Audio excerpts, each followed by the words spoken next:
નમસ્કાર, મંતવ્ય ન્યૂઝમાં આપનું સ્વાગત છે ને હું છું આપની સાથે હિરલ। બુલેટિનની શરૂઆત કરીએ।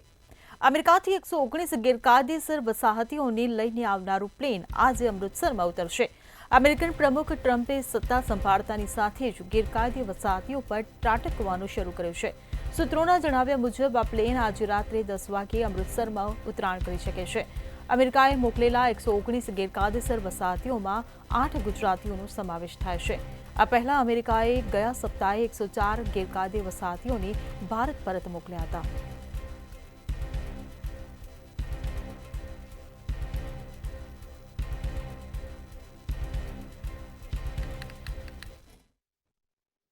जी बिल्कुल जी, जो बात કરવામાં આવે તો અમેરિકાની અંદર ડોનાલ્ડ ટ્રમ્પની સરકાર બનતા ક્યાંક ને ક્યાંક જે ગેરકાયદેસર રીતે જે વસતા ભારતીયો છે તે ભારતીયોને પરત મોકલવાનો જે સિલસિલો છે તે સિલસિલો યથાવત ચાલુ રાખવામાં આવે છે। વાત કરવામાં આવે તો અગાઉ પણ જે ટ્રેન છે તે ટ્રેનની અંદર જે ભારતીયો છે તે ભારતીયોને પરત મોકલી દેવામાં આવ્યા હતા, જેમાં જે વિડીયો છે તે વિડીયો સામે આવ્યા હતા કે તેમને હાથમાં અને પગમાં હથકડી છે તે હથકડી બાંધીને પરત ભારત દેશમાં મોકલવામાં આવ્યા છે। પરંતુ હવે જો વાત કરવામાં આવે તો જે શનિવાર એટલે કે આજે રાતે મોડી રાતે જે પ્લેન છે તે અમેરિકાથી જે અમૃતસર ખાતે આવી પહોંચશે ને લગભગ જો વાત કરવામાં આવે તો 113થી વધારે જે ભારતીયો છે તે ભારતીયો તેની અંદર પરત છે તે પરત કરવામાં આવી રહ્યા છે।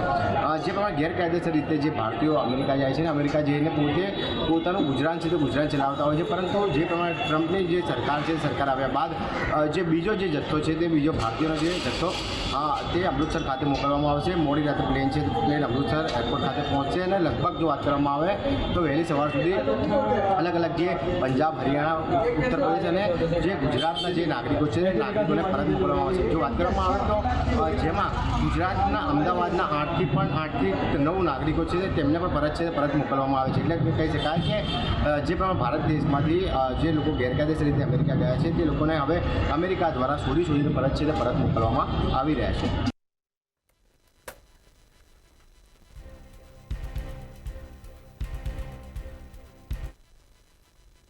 જૂનાગઢ ખાતે મનપા અને જિલ્લાની 6 ચૂંટણીને લઈને 400 ઈવીએમની ફાળવણી કરવામાં આવી છે। મહાનગરપાલિકાની ચૂંટણી માટે 1424 કર્મચારીઓ ફરજ પર તૈનાત રહેશે। આ સાથે જ 6 નગરપાલિકા માટે 897 કર્મચારીઓની ફરજ સોંપાય છે। મનપાની ચૂંટણી માટે 251 મતદાન મથક જ્યારે 6 નગરપાલિકા માટે 140 મતદાન મથક તૈયાર કરવામાં આવ્યા છે। સંવેદનશીલ અને અતિ સંવેદનશીલ મતદાન મથકો પર ચુસ્ત બંદોબસ્ત ગોઠવવામાં આવ્યો છે। જૂનાગઢ મહાનગરપાલિકાની 52 બેઠકો માટે આવતીકાલે ચૂંટણી યોજાશે।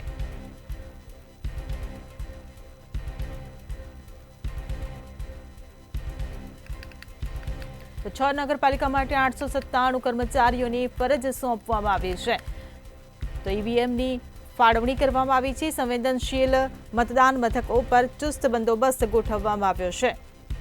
તો જૂનાગઢમાં ચૂંટણીને લઈને 400 ઈવીએમની ફાળવણી કરવામાં આવી છે। જૂનાગઢ મનપાની 52 બેઠકો માટે આવતીકાલે ચૂંટણી યોજાશે। તો મનપા અને જિલ્લાની 6 ચૂંટણીને લઈને ઈવીએમની ફાળવણી કરવામાં આવી છે। 6 નગરપાલિકા માટે 897 કર્મચારીને તૈનાત કરાયા છે। મનપા માટે 251, નપા માટે 140 મતદાન બૂથ તૈયાર કરાયા છે। જૂનાગઢમાં ચૂંટણીને લઈને 400 ઈવીએમની ફાળવણી કરવામાં આવી છે, ત્યારે મનપા અને જિલ્લાની 6 ચૂંટણીને લઈને ઈવીએમની ફાળવણી કરવામાં આવી છે। 1424 કર્મચારીઓ આવતીકાલની ચૂંટણીને લઈને ફરજ પર તૈનાત રહેશે। 6 નગરપાલિકા માટે 897 કર્મચારીઓ તૈનાત રહેશે।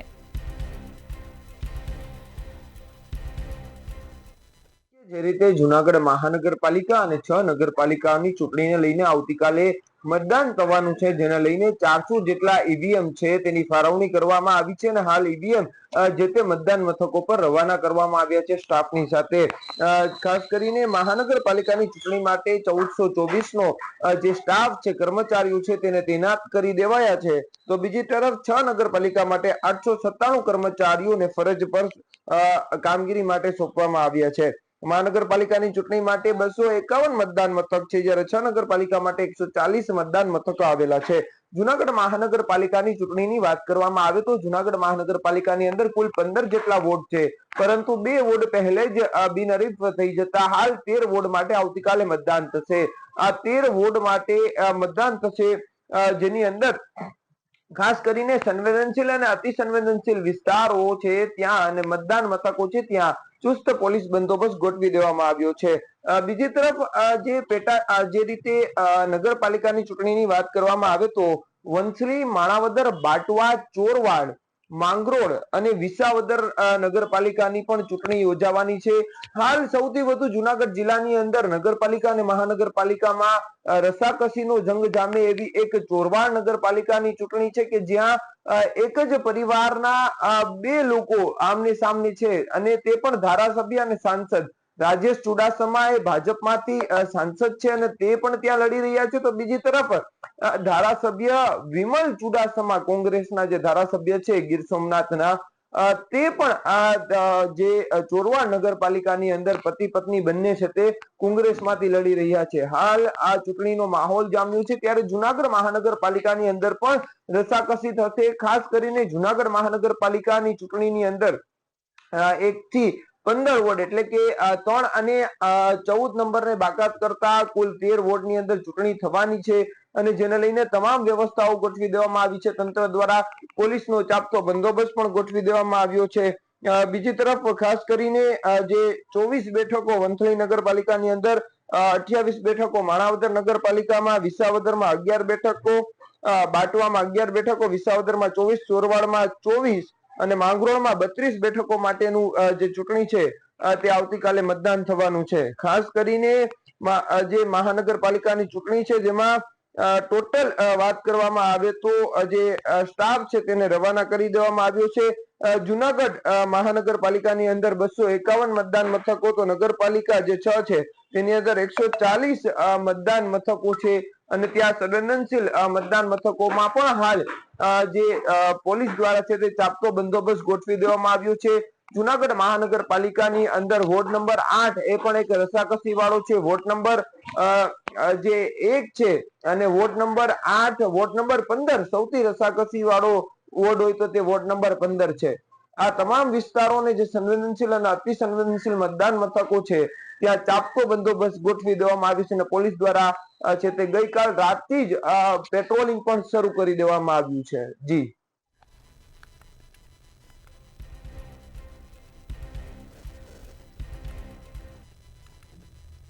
સુરતના માંગરોળના ચકચારી ગેંગરેપ કેસમાં કોર્ટે 3 પૈકીના 2 આરોપીઓને દોષિત જાહેર કર્યા છે. ગેંગરેપ મામલે પોલીસે કુલ 3 આરોપીઓને ઝડપ્યા હતા, જેમાં એકનું પોલીસ કસ્ટડીમાં મોત નીપજ્યું હતું. 4.5 મહિના પહેલા નવરાત્રી સમયે કોસંબા પોલીસ સ્ટેશન વિસ્તારમાં સગીરા પર થયેલા ગેંગરેપ કેસમાં કોર્ટે માત્ર 130 દિવસમાં જ ચુકાદો આપ્યો છે. આરોપીઓ સામે 17 જેટલા મહત્વના પુરાવા રજૂ કરવામાં આવ્યા હતા. ગેંગરેપનો કેસ સુરતની કોર્ટમાં ડે ટુ ડે ટ્રાયલ હેઠળ ચાલ્યો હતો, ત્યારે બંને આરોપીઓને આગામી સોમવારે સજાનું એલાન કરવામાં આવશે.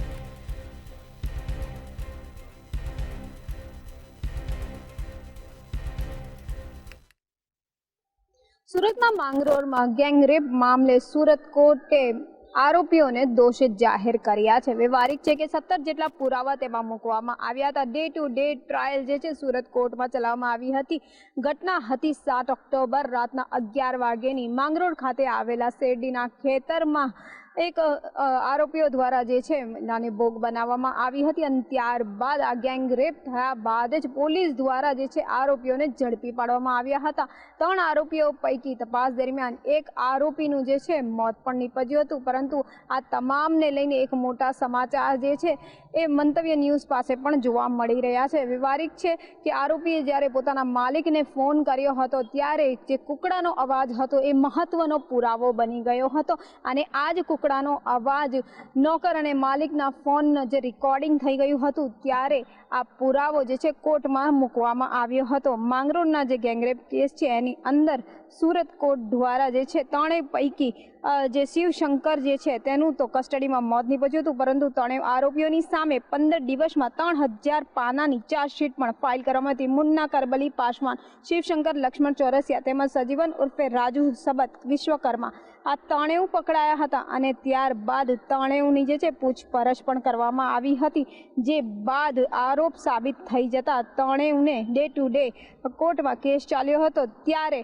રેપ કેસ બાદ જે છે આરોપી દ્વારા પોતાના માલિકને ફોન કરવામાં આવ્યો હતો બીજા દિવસે વહેલી સવારે આરોપીએ પોતાના માલિકને ફોન કર્યો હતો, જેની અંદર એક નહીં બે નહીં પરંતુ 13 વાર કુકડાનો અવાજ આવ્યો હતો. આ કુકડાનો અવાજ જે છે પુરાવો બનાવવામાં આવ્યો છે. એની સાથે જ આરોપીનું પણ પોતે કોલ રેકોર્ડિંગ થઈ ગયું હતું અને આ ઓટોમેટિક કોલ રેકોર્ડિંગની અંદર જ જે આરોપી અને માલિક વચ્ચેની જે વાતચીત છે એ પણ સામે આવી હતી. આરોપીએ માલિકને કહ્યું હતું કે મારાથી ભૂલ થઈ ગઈ છે, મને બચાવી લો અને જેટલા પણ પૈસા ખર્ચવા પડે તમે ખર્ચી નાખો, હું આ જીવન તમારો કામદાર રહીશ. આ તમામ જે વાતો છે એ આરોપીએ પોતાના માલિકને કરી હતી, પરંતુ આ તમામ જે છે એક પુરાવા સાબિત થયા છે અને આજની વાત કરીએ તો આજે કોર્ટ દ્વારા જે છે આ આરોપીઓને દોષિત જાહેર કરવામાં આવ્યા છે. આ સાથે જ આવનારા સોમવારે જે છે સંભવિત સજા જે છે કહી શકાય કે જાહેર કરવામાં આવી શકે છે, જેની આતુરતાથી તમામ લોકો રાહ જોઈ રહ્યા છે. વ્યવહારિક છે કે એક એવો દાખલો બેસાડવામાં આવશે સરકારી વકીલ નયન શુક્કડવાલા દ્વારા, જેથી બીજી વાર કોઈ પણ વ્યક્તિ આવું કૃત્ય કરવા પહેલા જે છે વિચારી શકે. કાયદા અને કાનૂનને લઈને એક દાખલો જે છે બેસાડવામાં આવશે. જી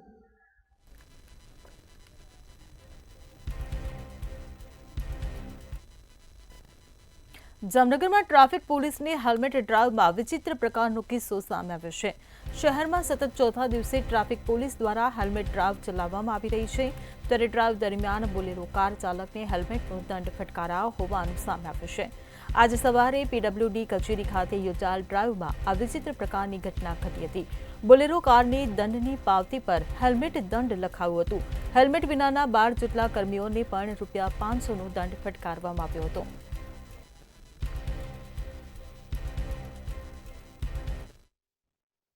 જે ચોક્કસ વાત કરું મેં જામનગર શહેરની અંદર હાલ જે હેલ્મેટ ડ્રાઈવ છે તે સતત જામનગર શહેરની અંદર જે કચેરીની અંદર ચોથા દિવસથી આ અવિરત જે ચાલુ છે, અને હાલ જે પ્રકારે જામનગર સહિત ગુજરાતની અંદર અનેક જગ્યાએ જે હેલ્મેટ ડ્રાઈવ અત્યારે જે ડીજીપીના પરિપત્ર મુજબ જે શરૂ કરવામાં આવી છે અને સરકારી કચેરીની શરૂઆત કરી અને અલગ અલગ જે સરકારી કચેરી છે તેમાં જે હેલ્મેટ ડ્રાઈવ છે તે શરૂ કરવામાં આવી છે, પરંતુ જામનગરની અંદર સતત જે ચોથા દિવસે હેલ્મેટ ડ્રાઈવ શરૂ છે તેમાં વિચિત્ર કિસ્સો જોવા મળ્યો છે. જામનગર શહેરની અંદર પીડબ્લ્યુડીના જે કચેરી આવેલી છે તેમની અંદર જે ટ્રાફિકના જવાનો છે તે ગાડી રોકતા હોય છે અને દંડની પાવતી આપતા હોય છે અને જે દંડાત્મક કાર્યવાહી કરતા હોય છે, પરંતુ જે જામનગર શહેરની પીડબ્લ્યુડીના જે એક બોલેરો કાર છે, સરકારી ગાડી છે, તેમને રોકવામાં આવી છે. અને હાલ જે ગાડી રોકવામાં આવી છે પરંતુ ટુ વ્હીલ નથી, છતાં પણ જે હેલ્મેટનો દંડ ફટકારવામાં આવ્યો છે અને પાવતીની અંદર જે બોરેલા કારની બદલે જે હેલ્મેટ દંડ આપવામાં આવે તેવું લખાણ કરી અને પાવતી આપવામાં આવી છે અને વિચિત્ર જે કિસ્સો સામે આવ્યો છે.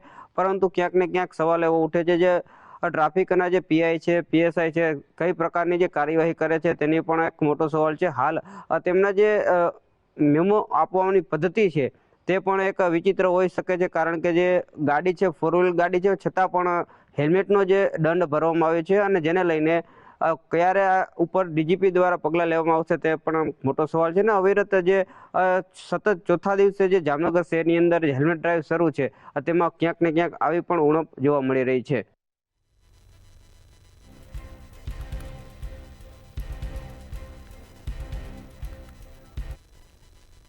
રાજકોટમાં સરકારી ગાડી કુંભમાં લઈ જવાનો મામલો સામે આવ્યો છે. આ મામલે મેયર નયનાબેન પેઢડિયા દ્વારા યુટર્ન લેવામાં આવ્યો છે.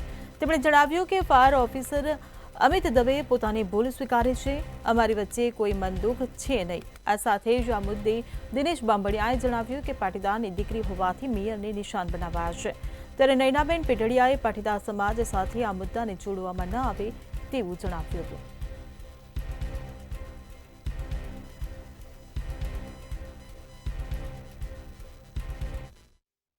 રાજકોટ મહાનગરપાલિકાની માલિકીની વાહન લઈને રાજકોટના મેયર નયનાબેન પેઢડિયા મહાકુંભ ગયા હતા અને કહી શકાય કે આ મહાકુંભના યાત્રા દરમિયાન વિવાદ પણ સર્જાયો.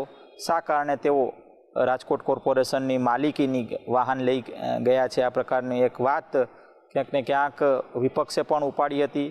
કહી શકાય કે આ વાતને લઈને હવે દિનેશ બાંભણિયા કે જે પોતે પાટીદાર આગેવાન છે તેમના દ્વારા એક પ્રતિક્રિયા આપવામાં આવી. હાલ દિનેશ બાંભણિયા દ્વારા નિવેદન આપવામાં આવ્યું કે નયનાબેન પેઢડિયા પાટીદાર સમાજની દીકરી છે અને તેના જ કારણે ક્યાંક ને ક્યાંક તેઓને ટાર્ગેટ બનાવવામાં આવે છે. અને આ મામલે જે રાજકોટ મહાનગરપાલિકાના જે જૂથવાદ અત્યારે જે સર્જાયો છે તેને જ લઈને દિનેશ બાંભણિયાએ પોતાનું જે નિવેદન છે તે આપ્યું છે.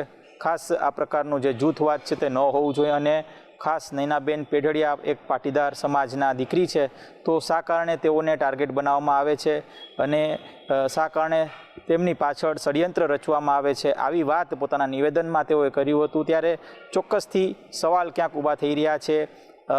એક બાજુ જ્યાં રાજકોટ મહાનગરપાલિકામાં જૂથવાદ જેવી સ્થિતિ સર્જાઈ છે, ત્યારે બીજી બાજુ પાટીદાર સમાજના જ આગેવાન દિનેશ બાંભણિયા દ્વારા આ નિવેદન આવતા હાલ ચર્ચા શરૂ થઈ છે। ત્યારે આ મામલે કોંગ્રેસ પણ ક્યાંક ને ક્યાંક કહી રહી છે કે રાજકોટ મહાનગરપાલિકાના જે મેયર છે એ મેયર મહાકુંભમાં ગયા હતા તે યોગ્ય વાત છે, પણ ક્યાંક ને ક્યાંક જે કોર્પોરેશનનું વાહન લઈને તેઓ ગયા તે અયોગ્ય વાત છે। ખાસ તો મેયરે પોતાના નિવેદનમાં કહ્યું કે તેઓ એક કોમન મેન તરીકે તેઓ રાજકોટથી મહાકુંભમાં ગયા હતા, તો શા કારણે તેઓ વાહન લઈને ગયા? આ એક મોટો સવાલ ક્યાંક રાજકોટની જનતા પણ પૂછી રહી છે અને કોંગ્રેસના આગેવાનો પણ પૂછી રહ્યા છે।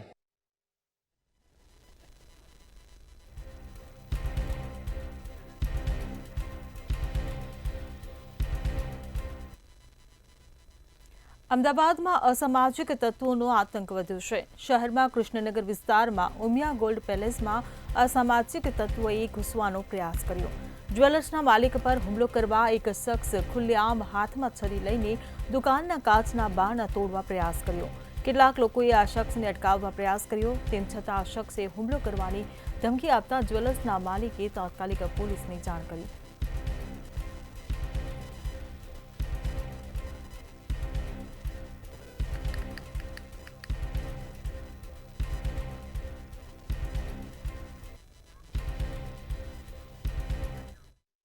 જી બિલકુલ જી, જો વાત કરવામાં આવે તો અમદાવાદના કૃષ્ણનગર વિસ્તારમાં અસામાજિક તત્વો બેફામ બન્યા હોય તેવું સ્પષ્ટપણે લાગી રહ્યું છે।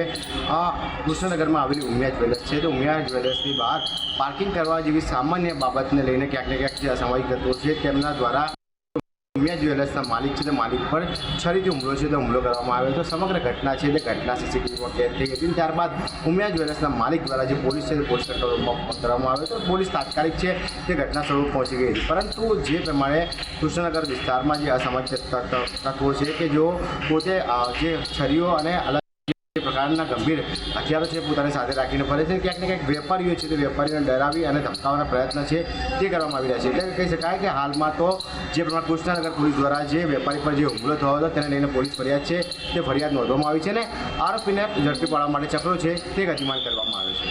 જી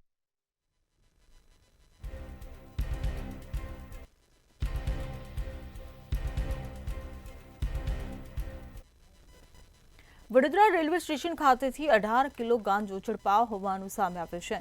ત્યારે 1.81 લાખની કિંમતનો 18 કિલો ગાંજો રેલવે પોલીસે ઝડપ્યો હતો। રેલવે પોલીસે સરપ્રાઇઝ ચેકિંગ દરમિયાન ગાંજા સાથે એક શખ્સને ઝડપી પાડ્યો હતો। મૂળ ઓડિશાના રહેવાસી બિશી કિશન નામના યુવક પાસેથી ગાંજો મળી આવ્યો હતો। બિશી કિશન નામના યુવકે ટ્રોલી બેગમાં ગાંજો છુપાવ્યો હતો।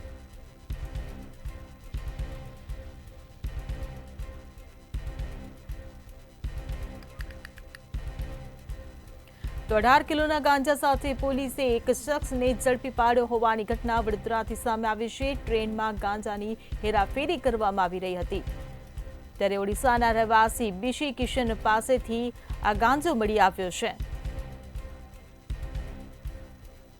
તો પોલીસે ગાંજો ઝડપી પાડ્યો છે। વડોદરા રેલવે સ્ટેશનથી 18 કિલો ગાંજો પોલીસના હાથે ઝડપાયો છે। તો રેલવે પોલીસની સરપ્રાઇઝ ચેકિંગમાં આ ગાંજો ઝડપાયો હોવાનું સામે આવ્યું છે। 1.81 લાખની કિંમતનો ગાંજો પોલીસે જપ્ત કર્યો છે। ચોક્કસથી વડોદરા શહેરની અંદર નશાના કારોબારને ધ્વંસ કરતી એક ઘટના સામે આવી છે।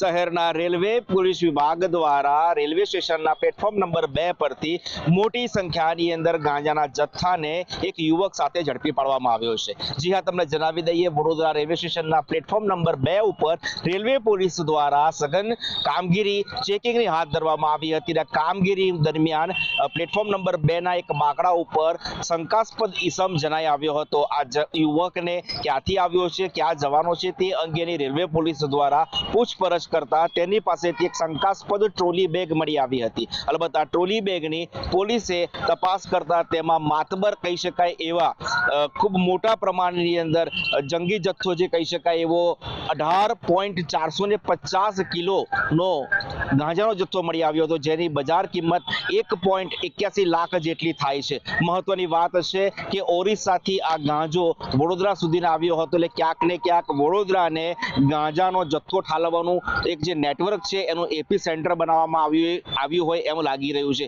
અગાઉ પણ રેલવે પોલીસ દ્વારા આ પ્રકારના માદક પદાર્થોની હેરાફેરી કરતા નેટવર્કનો અને એની ગેંગનો પર્દાફાશ કરવામાં આવ્યો હતો. તે જ મુજબ આજે પણ સઘન ચેકિંગની કામગીરી દરમિયાન મૂળ ઓરિસ્સાના રહેવાસી પાસેથી આ જથ્થો મળી આવ્યો હતો અને એક મોબાઈલ ફોન, અંગઝડતીની અંદર મળેલ રોકડ રકમ સહિત જે બિશપ નામનો આ જે વ્યક્તિ હતો તેને રેલવે પોલીસ દ્વારા હાલ તો અટકાયત કરવામાં આવી છે અને તેની પૂછપરછ કરવામાં આવી છે. બિન કિશન નામના આ વ્યક્તિ અગાઉ વડોદરા ખાતે આ પ્રકારની મોરસ ઓપરેન્ડી સાથે ગાંજાનો જથ્થો ડિલિવર કર્યો છે કે કેમ તે અંગેના સવાલો પોલીસ તેને પૂછપરછ દરમિયાન પૂછી રહી છે.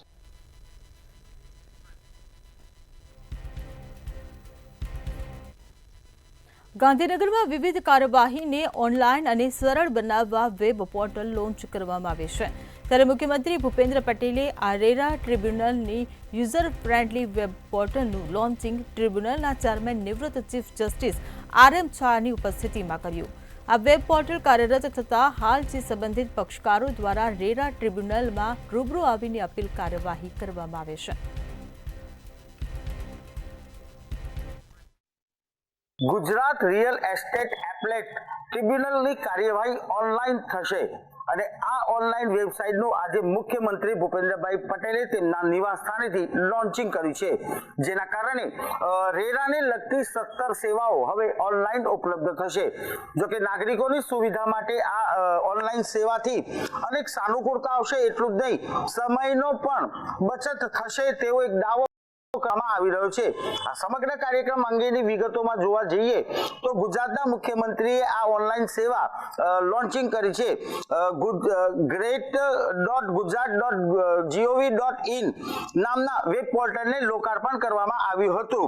ટ્રિબ્યુનલના અધ્યક્ષ નિવૃત્ત ચીફ જસ્ટિસ ની હાજરીમાં આ કાર્યક્રમ યોજાઈ ગયો હતો.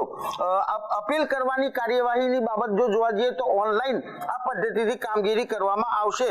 એટલું જ નહીં, સંબંધિત પક્ષકારોને પણ ટ્રિબ્યુનલમાં રૂબરૂ જવાની બાબતમાંથી પણ મુક્તિ મળશે, એટલે કે ઓનલાઈન સુનાવણી હાથ ધરવામાં આવશે. અપીલ ફી ભરવા સહિતની 17 જેટલી કામગીરી ઓનલાઈન કરવામાં આવશે. પોર્ટલ કાર્યરત થતા રેરા સંબંધિત જે બી સેવાઓ છે તે વધુમાં વધુ સુદૃઢ બને અને આસાન થાય તે હેતુથી મુખ્યમંત્રી ભૂપેન્દ્રભાઈ પટેલે આ વેબસાઇટનું લોન્ચિંગ કર્યું છે.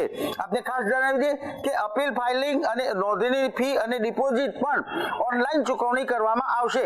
મુખ્યમંત્રી ભૂપેન્દ્રભાઈ પટેલે આ જે નવું પહેલ અપનાવી છે, જેના કારણે આવનાર સમયમાં સમયની બચત થશે અને ફટાફટ નિર્ણયો થશે ને પારદર્શક થશે તેવો એક વિશ્વાસ વ્યક્ત કરવામાં આવી રહ્યો છે.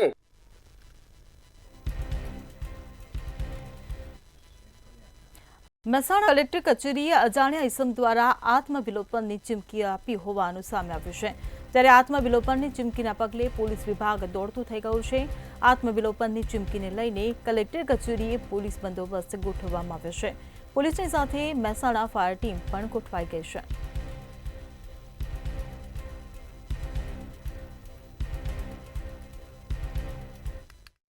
મહેસાણા જિલ્લામાં પોલીસની કામગીરી પર અનેકવાર શંકાના દાયરામાં આવી છે અને પણ ક્યારે પોલીસની નબળી કામગીરી સામે અવાજ ઉઠાવવામાં નથી આવ્યો, પરંતુ આત્મવિલોપનની એક અરજીએ મહેસાણાની પોલીસને દોડતી કરી દીધી હતી. અને અહીં નોંધનીય છે કે રેશમા શ્રીમાળી નામની મહિલાના નામે મહિલા પોલીસને વિભાગને આત્મવિલોપનની અરજી આપવામાં મળી હતી અને રાધનપુર રોડ પર આવેલી મંગલમૂર્તિ સોસાયટીમાં અરજીમાં સરનામું બતાવવામાં આવ્યું હતું અને આ અજાણી રેશમા શ્રીમાળીના નામે થયેલી અરજીમાં એક્ટિવા ચાલક લઘુમતી કોમના ઈસામે છેડતી કરી હતી અને આ છેડતીની ફરિયાદના મામલે મહેસાણા શહેર એ ડિવિઝન પોલીસ સ્ટેશન અને મહેસાણા શહેર બી ડિવિઝન પોલીસ સ્ટેશન અને મહેસાણા તાલુકા પોલીસમાં ફરિયાદ કરવા રેશમા શ્રીમાળી ગઈ હોવા છતાં ન લીધી ફરિયાદને તેને લઈને હાલ આત્મવિલોપનની ચીમકીના પત્રમાં ઉલ્લેખ કરવામાં આવ્યો હતો અને જો કે 15 ફેબ્રુઆરીના રોજ મહેસાણા કલેક્ટર કચેરી ખાતે આત્મવિલોપનની ચીમકીના પગલે પોલીસ કાફલો ખડે પગ રહ્યો હતો અને મહેસાણા કલેક્ટર કચેરી ગોઠવાઈ ગયો હતો અને સાથે સાથે ફાયર વિભાગની ટીમ પણ તૈનાત કરવામાં આવી હતી અને આ આત્મવિલોપનની ચીમકી આપતા પત્ર આધારે મહિલાની તપાસ પોલીસે કરતા કોઈ મહિલા ત્યાં રહેતી ન હોવાનું હાલમાં તો સામે આવ્યું છે. જી.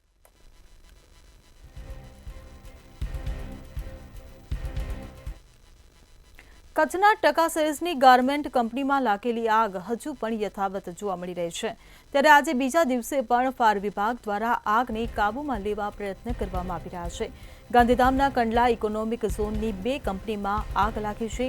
ત્યારે છેલ્લા 24 કલાકથી વધુ સમયથી આગ પર કાબૂ મેળવવા પ્રયત્નો કરાઈ રહ્યા છે. તેમજ કંડલા ઇફકો ERC કાસેજમાંથી વધુ ફાયર બ્રિગેડની મદદ લેવામાં આવી રહી છે. આગની ઘટનાથી બંને કંપનીમાં કરોડોના નુકસાન થયાની ભીતિ પણ સેવાઈ રહી છે.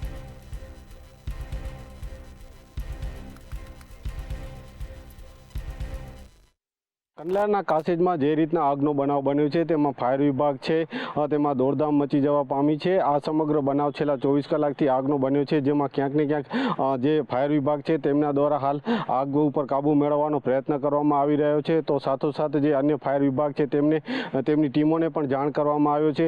બાબુ ઇન્ટરનેશનલ અને ટેક્સ પોલિમર્સ નામની જે કંપની જે કારખાનાઓ છે તેમાં આગનો બનાવ બન્યો છે, જેના કારણે ક્યાંક ને ક્યાંક જે આગ છે તે વધુ વિકરાળ ન બને તેના માટે આજુબાજુના જે કારખાનાઓ છે તેને ખાલી કરાવવા માટે સૂચના આપવામાં આવી છે. જે રીતના આગનો બનાવ બન્યો છે તેમાં ક્યાંક ને ક્યાંક જે કહી શકાય કે જે કોઈ પણ જાનહાની નથી થઈ.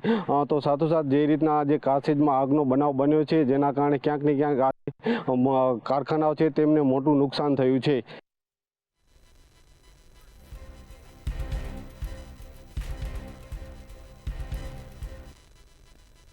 સિટી લાઈવમાં હાલ બસ આટલું. સમાચારોની અપડેટ માટે જોતા રહો મંતવ્ય ન્યૂઝ. નમસ્કાર.